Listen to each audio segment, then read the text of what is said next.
అందరికీ శుభోదయం. నా పేరు వికాస్. నేను కేబీ పాఠశాలలో 8వ తరగతి చదువుతున్న విద్యార్థిని. నేను ఛందస్సు ఏంటో తెలియజెప్తున్నాను. ఛందస్సు పద్యాలలో, గేయాలలో ఉండే మాత్రలు, గురువు, లఘువులు, గణాలు, ఎత్తులు, ప్రాసలు మొదలైన వాటిని గురించి తెలియజెప్పేదే ఛందస్సు.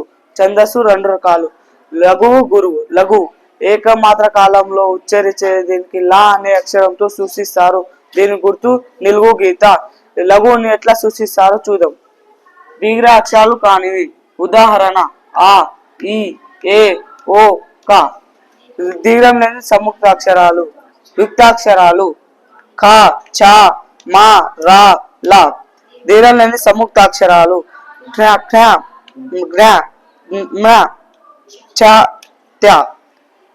గురువు 2 మాత్ర కాలంలో ఉచ్చరించే దీనికి గా అనే అక్షరంతో సూచిస్తారు. దీని గుర్తు యు. గురువుని ఎట్లా సూచిస్తారో చూద్దాం.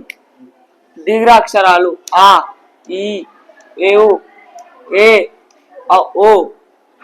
ఐ ఆవులతో కూడిన హల్లులు: కై, రై, గై, రౌ, ఐ, రౌ, పై, రౌ. సున్నాతో కూడిన అక్షరాలు: అం, చం, ఇం, కం, మం. విసర్గాలతో కూడిన అక్షరాలు: కహ, మహ, యహ, స, వహ, షహ. ఓళ్ళు హల్లులతో కూడిన అక్షరాలు: కన్, నిన్, దున్, విద్. విక్తాక్షరాలు ముందున్న అక్షరాలు: అక్క, కర్ర, చిన్న, బొమ్మ. సంయుక్తాక్షరాల్లో ముందున్న అక్షరాలు: పద్మ, విద్మ, పద్మ, విద్య, చోట్ల, దివ్య. ధన్యవాదాలు.